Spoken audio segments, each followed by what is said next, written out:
Hey, hi guys. This is a continuation of manual testing interview question part 4. In this session, we are going to understand types of testing. If you remember, we already have seen what is software testing in the first session of manual testing. Software testing is a part of software development process. Software testing is an activity to detect and identify the defect in the software, and the main objective of the testing is to release quality product to the client. So we already have seen in first session.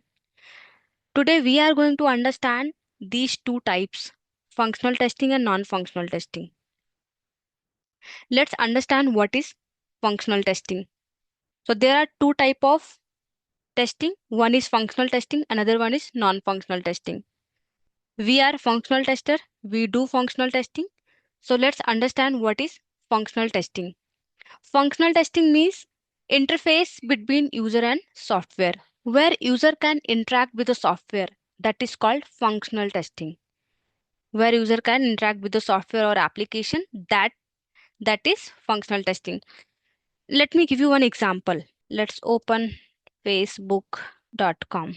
Consider this is an application, right? Now I can interact with this application, right? I can enter the user ID, I can enter the password, click on this login button. Once I will click on the login button, my profile get open, right? And I can use the Facebook profile, right? That is called user can interact with the software application. Application could be any, right? It could be mobile application, it could be desktop based application, it could be server based application, any of the application where user can interact, where user can use. That is called functional testing, right? There are many types of functional testing. We have unit testing, integration testing, system testing, user acceptance testing, regression testing. In previous session, we already have seen unit testing, regression, integration testing, system testing, user acceptance testing. Today I will cover, and regression testing will also cover. I will go through all of them once again, right? Because this is important for your interview and as well as for your testing, right? So let's understand one by one. Unit testing. Unit testing is a type of software testing where individual unit or component of the software are tested. And usually unit testing should be done by developer. But in few companies, tester also does the unit testing, but mostly it should be done by development team, the unit testing, right? Integration testing should be done by tester, and integration testing is the phase of software testing in which individual modules, or you can say component, are combined and tested as a group. So what we do first, unit testing will happen, right, which is done by the development team. After that, we will receive CT testing. CT testing means component testing. So individual component testing, you will have to test individually.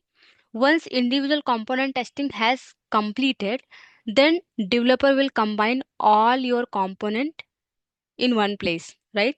That is called integration testing. So once they will integrated all the component, then they will provide you two for testing. Then that time you will perform integration testing, right? That is called integration testing. And there are many type of integration testing which we already have seen in previous session. You can go through it. Now we'll see system testing. System testing is a level of testing that validates the complete and fully integrated software product. And the purpose of system test is to evaluate the end-to-end system specification.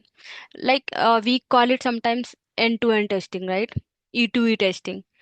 What is E2E testing? E2E testing is a system testing. Means once your integration testing has completed, everything like your APIs are get integrated with your UI.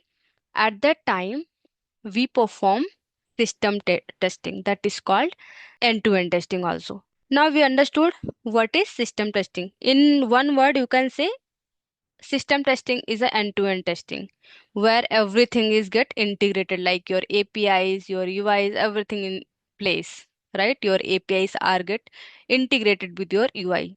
Everything has done, then only we can perform end-to-end testing, right? Which is called system testing. Now we'll understand user acceptance testing. What is user acceptance testing? It is also known as alpha testing. User acceptance testing means it is a higher environment where people will test before go into live, right? You can say live like environment, right? And this testing has happened with real user. We test with test data, right? The data we use, that is test data. But in user acceptance testing, we use real user data, right? That is also called a alpha testing. And before go live, this testing has happened. That is called user acceptance testing. What is regression testing? Regression testing means whenever we have done any changes or any modification. Modification means either any functionality get removes or it can be added, right, in your application. It means whenever we have done any changes or any modification in the code, then that time we do regression testing to make sure all the functionality is working as it is, as it was working earlier before changes the code, right? That is called regression testing. Let me make you understand through application. Suppose this is one application, right? Now customer requirement is to remove this forgotten password link. Now what our developer will do, they will do some changes in the code to remove this link. It means they are making some changes in the code. So whenever any modification has happened, right, it could be removal or it add one more link, right? So in the case of removal or in addition of new functionality in the application, in that case developer will do some changes in the code, and whenever they will make any changes in the code, at the time you will have to do the regression, because sometimes what happen, your new functionality will work fine, but the existing functionality which earlier was working fine, that can be working weirdly, right? Because of new changes, it might be break some other functionality, right? The reason we do regression testing, just to make sure everything is working as it is. So we saw unit testing, integration testing, system testing, user acceptance testing, regression testing. It means we have completed functional testing. This is the functional testing. Now, another one is non-functional testing. What is non-functional testing? Non-functional testing is just opposite of functional testing, where user cannot interact with the application or software. That is known as non-functional testing. And these are the types of non-functional testing. Means performance testing, usability testing, compatibility testing, reliability testing, security testing, cookie testing, session testing, and recovery testing, installation ad hoc, risk based, and compliance testing. These testing comes under non-functional testing. Actually, we are functional tester. We usually perform these things, these types of functional testing. Non-functional team will, it might be different, and in some companies only one tester perform both the things, functional and non-functional both. But usually most of the companies has a different tester, functional tester, as we are a functional tester, and non-functional team will be different, they will perform non-functional testing, right? But if you know both functional and non-functional, then it's good for you, right? So just to understand, I will give you the basic idea for each and every non-functional testing types. So what is performance testing? Performance testing means we can say load testing. And these are the, like, there are multiple tools. By using those tools we can test the performance of the application. Performance means, suppose your application, right, this is your application we can consider, and once you are launching, right, it may take too much time to load. It means your application performance is not good. It might be if at the same time multiple users are getting login, at that time maybe it is not loading because of the heavy traffic, right? So these kind of testing should be done by performance tester. What is usability testing? Usability testing evaluates how easy a product is to use from the perspective of the real user. Like your application should be easy to interact to complete the journey, right? So that is called usability testing. Compatibility testing means how compatible your application is. Like we have multiple browsers, right? So if you have one application, then we test each and every browser. Maybe sometimes what happen, your application is working good in your Chrome browser, but sometimes it breaks the functionality in Safari browser and or in another browser, right? So the reason we check the compatibility. So checking the compatibility means you will have to test in all the browser like Safari browser, Edge browser, Firefox browser, Chrome browser, right? And if it is compatible for device, if it has built for devices, then you will have to test on Android and iOS. And platform is you can check on Mac, Windows, right? Linux, Unix if it is required, otherwise not, right? So we we test on different browser and different versions as well. Maybe some person has not updated the latest version of the browser, then so the reason we test at least three or four version below, right? In 4 to 5 versions we test in each browser, right? That is called compatibility testing. What is reliability testing? Reliability also just like a performance testing, we can say durability is how much damage a product can take before it malfunctions.